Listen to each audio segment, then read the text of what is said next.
자, 두 번째 시간 시작하도록 하겠습니다. 그래서 아까 처음에 얘기했지만 우리가 이제 구원론을 이제 나머지 학기 동안에 쭉 배울 텐데 우리가 구원론을 다른 말로 성령론이라고 부른다고 얘기를 했죠. 왜냐면 구원에 있어서 성령님의 사역은 절대적이기 때문에 그런데요. 자, 여기 설명하자면 이렇습니다. 성부 하나님이 예정하심이 있어야 우리 구원이 태동이 되죠. 그리고 성부 하나님의 예정과 선택을 통해서 그것을 이루신 것은 성자 하나님의 구속 사역에 의해서 우리 구원이 이루어집니다.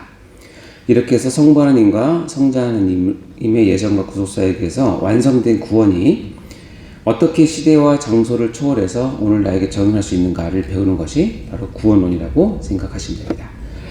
자, 우리가 시간을 따지는 것은 큰 의미가 없긴 하지만 굳이 따진다면 이재훈의 구원을 근본으로 쭉 넘어가면 성부 하나님께서 창세전에 하셨다라고 얘기를 하세요. 창세전에 나를 아셨고 예정하셨다라고 얘기해요. 그게 언젠지는 우리가 알 수 없는 거겠죠. 신비한 거겠죠.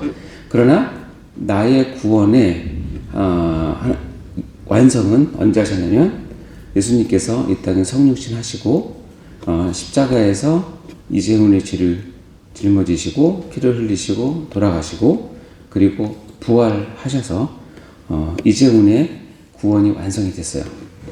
그게 지금부터 약 2000년 훨씬 전이잖아요. 근데 이재훈은 언제 태어났냐? 1968년도에 태어났습니다. 자, 그러면 나라는 존재는 1968년도에 태어났고 하나님의 구원을 다 완성하신 건 2000년째 완성을 했어요. 그리고 시간 차이가 거의 2000년 차이가 있고 예수님께서 구원을 완성하신 장소는 이 한국이 아니라 지금 이스라엘 땅 예루살렘이죠. 거기서 완성을 하셨어요.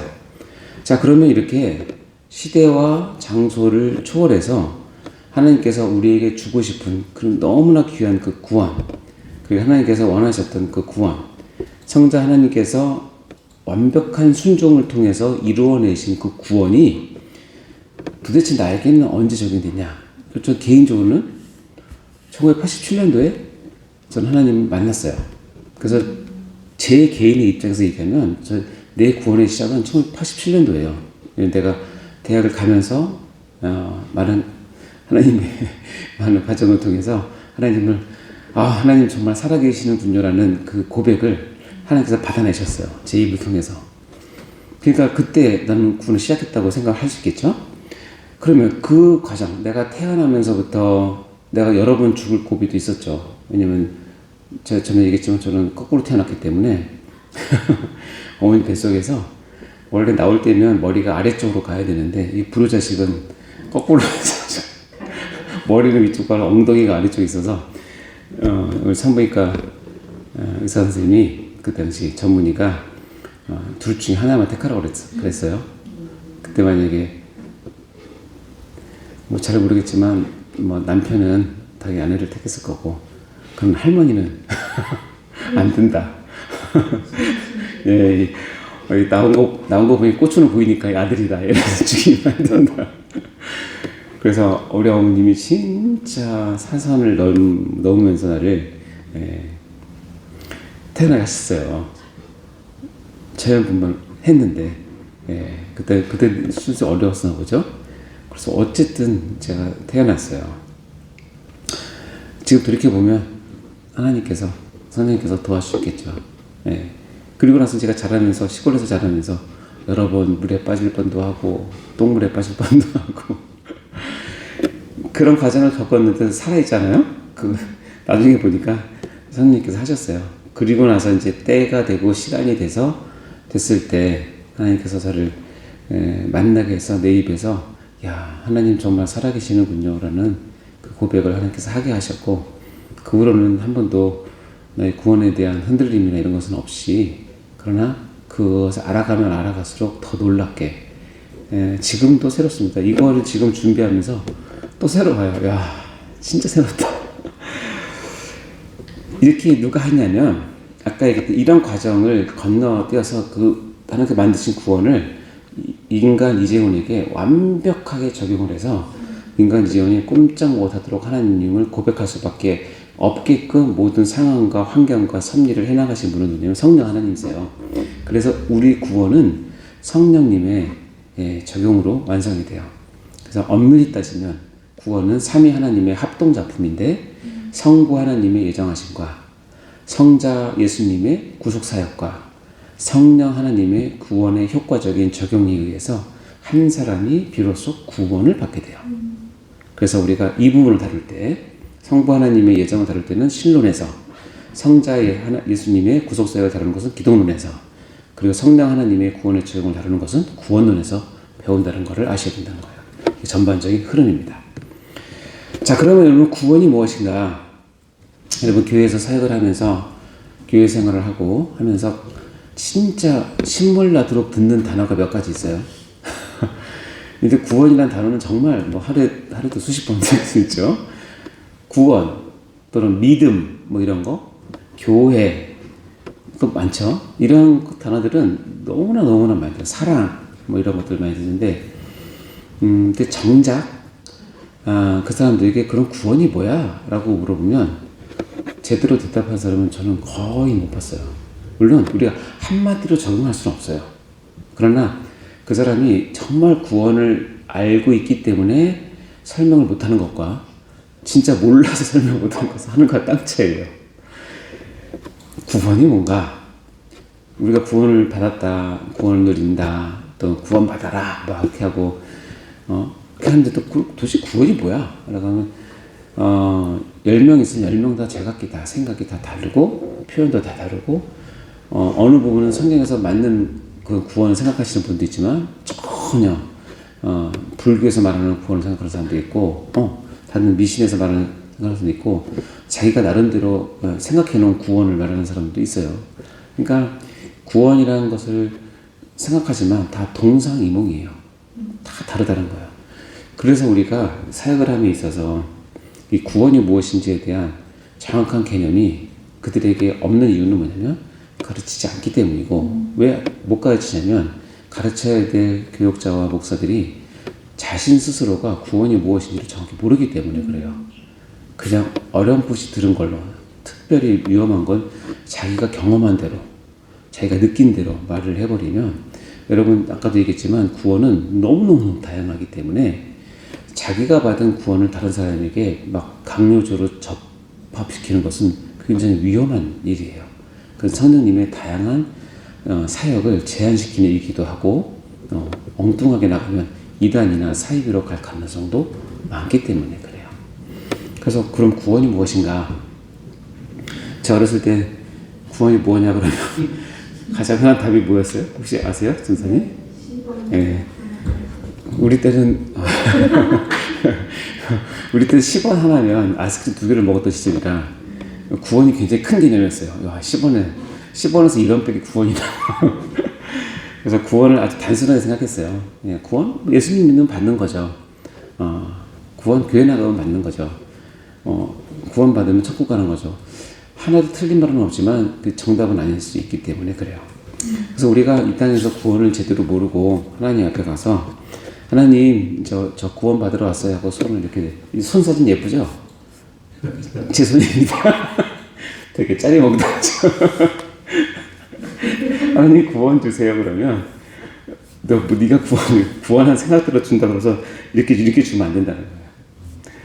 이런 짜리 9개 주면서 이제 구원 받아라 땡칠 수 있다는 거죠. 자, 우리가 첫 번째 직권에 넘어갈 거는요. 구원은 성경에서 구원은 한마디로 종합예술이라고 생각하시면 돼요. 정확히 맞아요. 구원을 한마디로 표현하는 건 어려울 수 있어요. 각 방향대로 표현할 수 있는 말은 있지만 한마디로 표현할 수는 없어요. 그러나 큰 개념에서 구원이 무엇인지에 대한 개념이 있는데, 자, 이제 제가 구원에 대한 전반적인 큰 개념을 말씀드릴게요. 성경에서 하나님께서 진리를 이야기할 때 많이 쓰는 비유들이 있어요. 그 중에서 우리 인간은 육체와 영혼으로 구성되어 있기 때문에 영적인 진리를 우리에게 설명할 때 이 육체적인 것을 가지고 설명할 때가 굉장히 많아요.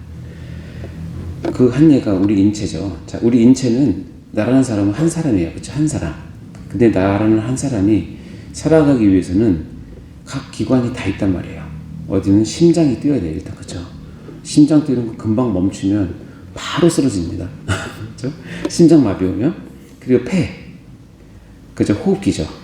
다음에 콩팥, 신장, 다음에 위, 대장 같은 소화기계, 눈, 뇌, 뭐 귀, 발, 뭐 다 있죠. 이것이 어떻게 해요? 각각의 기관들이 각각의 독립된 영역에서 자기의 기능을 최대한 발휘를 하는 것이 합쳐져서, 이걸 이제 성경적으로 얘기하면 유기적으로 모여서라고 얘기해요. 유기적으로 모인다는 뭐냐면 생명이 통하면서 혈관과 신경이 통하면서 서로의 조절 가운데 하나의 목표를 향해서 합치는 걸 유기적이라고 얘기하거든요. 나라고 하는 사람이 한 사람이 이렇게 활동을 하고 생활을 하기 위해서는 내 안에 있는 수많은 기관들이 자기의 최선을 다해서 일을 해주고 이것이 도드라지지 않고 유기적으로 합쳤을 때 나라고 하는 한 사람이 한 사람으로 살 수 있는 거예요.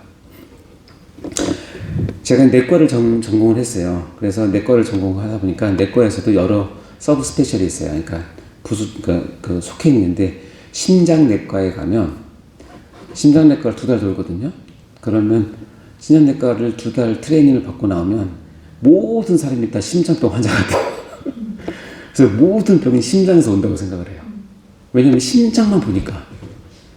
그래서 그 끝나고 이제 호흡기가 가잖아요. 그럼 모든 사람 다 폐병 환자 같아요. 신기해요. 왜냐면 2달 내내 그 폐만 보니까. 그러다가 콩팥, 신장내과에 가면 또 모든 사람이 콩팥 병만 있는 것 같고. 근데 다 돌고 나서 깨달은 건 뭐냐면 내가 돌았던 하나하나의 그 과들, 하나하나의 기관들이 왜 그 사람들이 심장내과에 입원했을까요? 첫 번째는 심장이 안 좋으니까 입원했겠죠. 심장내과에 심장이 안 좋은 환자로 입원할 수 있는 첫 번째 조건은 뭐냐면 다른 기관들은 건강해야 심장 환자가 되는 거예요. 이해가 되세요? 내가 왜 폐로 인해서 입원하냐?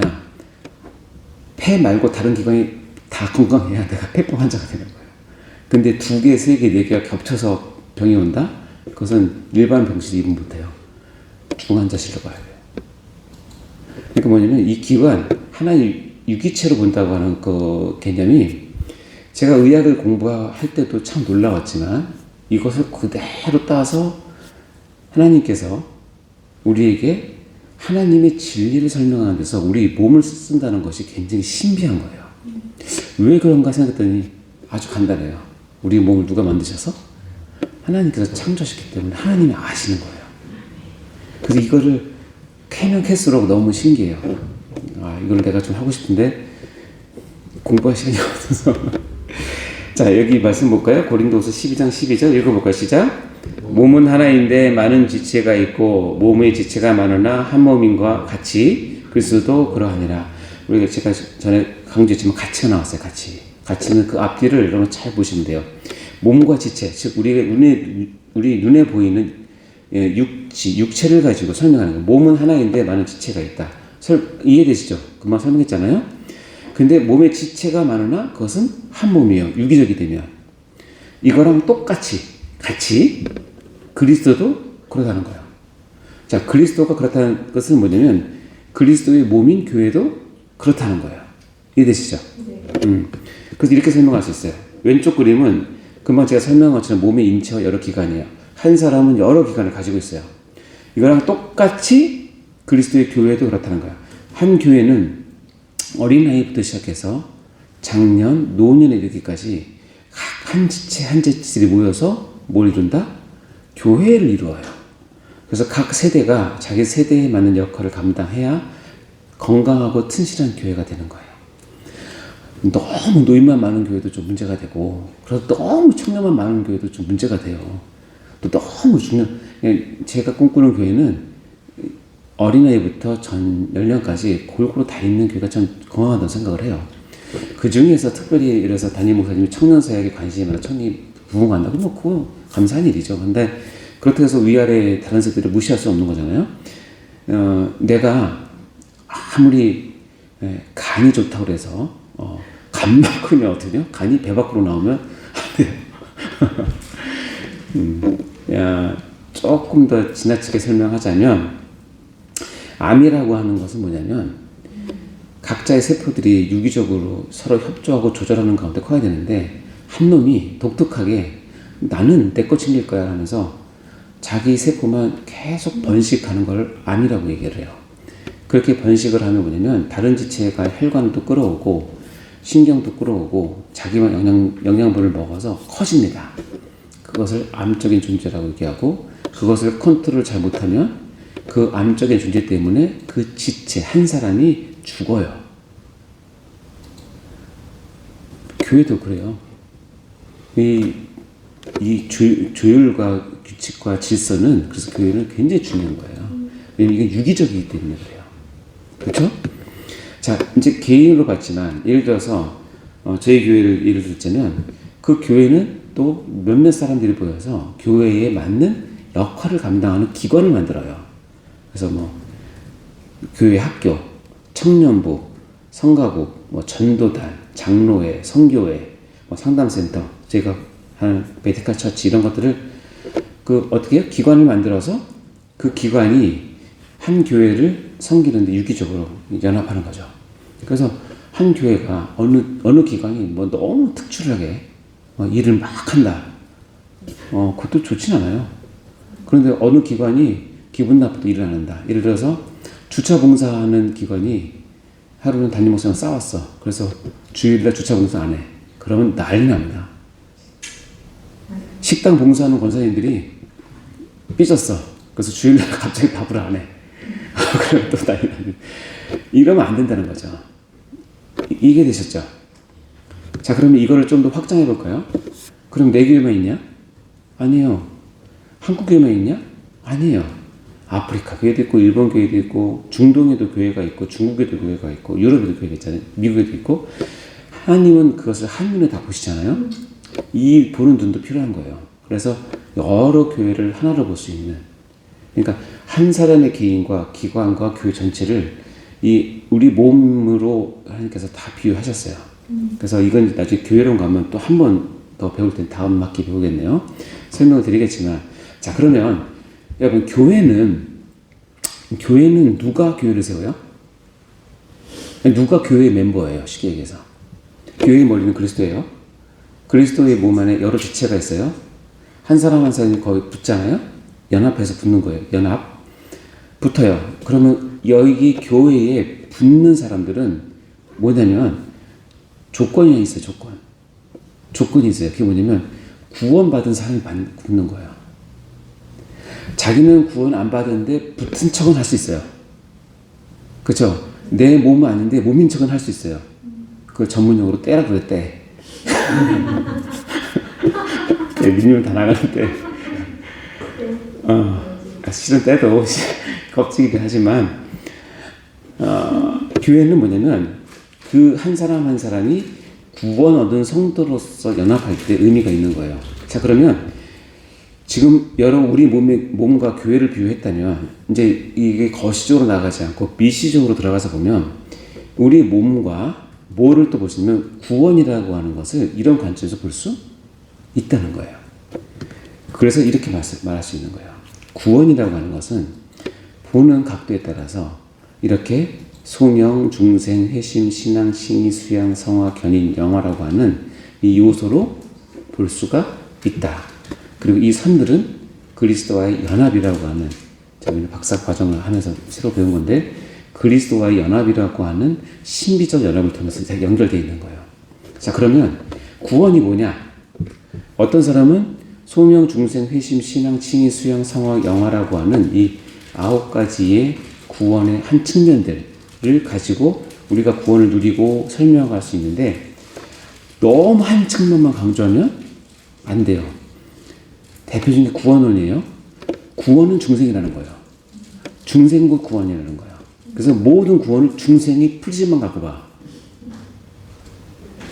일면에서는 그것이 어느 정도 아주 기가 막히게 성경에서 설명할 수 있지만, 여러분, 중생이란 프리즘 갖고 구원을 설명할 수 없는 분이 얼마나 많은데요. 그러니까 어떻게 치우치면, 아니, 암처럼 암적인 존재가 돼서 한 부분을 갖고 구원을 다 설명해버리면 뭐가 되냐면 삐뚤어져요. 우리는 건강한 몸을 갖고 있지만 애석하게도 어떤 분들은 좀 기형적인 몸을 갖고 있는 분이 있어요. 그분이 그렇게 하고 싶어서 된 거 아니지만 어떻게 해요? 대칭이 안 맞고 한쪽만 너무 크고 한쪽은 사그라들고 없어지니까 건강하지 못하잖아요. 그분들한테 너무 안타깝지만 예를 들자면 그겁니다. 구원을 우리가 건강한 균형을 갖고 전체를 볼 수 있고 설명할 수 있어야 뭐예요? 참 구원을 알 수 있는 거예요. 그래서 우리가 어떤 분들은 특히 회심, 제가 섬겼던 목사님 중에서 이 회심을 정말 귀하게 생각하시는 분 있어요. 물론 그거는 다른 걸 무시한다는 뜻은 아니지만 정말 회심이 구원의 정말 파라미터다라고 해서 회심을 요구하고 회심을 설명을 하고 회심이 있는 걸 꼭 확인하세요. 꼭 목회 너무 잘하세요. 칼빈은 이것 중에서 가장 강조했던 게 뭔지 아세요? 성화야, 성화. 칼빈은 성화라고 하는 구원의 한 요소를 중심으로 해서 구원을 전체적으로 설명하는데 너무 탁월하세요. 그럼 우리가 성화를 배울 때는 칼빈의 성화를 가지고 보면 너무 구원을 하죠. 루터는 뭘 갖고 갔어요? 칭의. 칭의를 갖고 구원을 설명한 거예요. 왜냐면 그 당시에 루터가 칭의를 가지고 구원을 대변하는 것은 그 당시 시대 상황상 가장 중요한 핵심이었어요. 왜냐면 카톨릭이 구원을 그렇게 설명하지 않았기 때문에. 카톨릭은 구원을 인간의 노력에 의해서 얻어내는 것으로 생각했기 때문에. 베드로 성단을 무릎으로 몇 번 기어 올라야 구원을 받을 수 있고, 얼마나 헌금을 해야 받을 수 있고, 미사를 드려야 받을 수 있고, 뭘 해야 행위권을 너무 강조하다 보니까 못 쫓아가잖아요. 근데 아무리 생각해도 루터는 그게 아니야.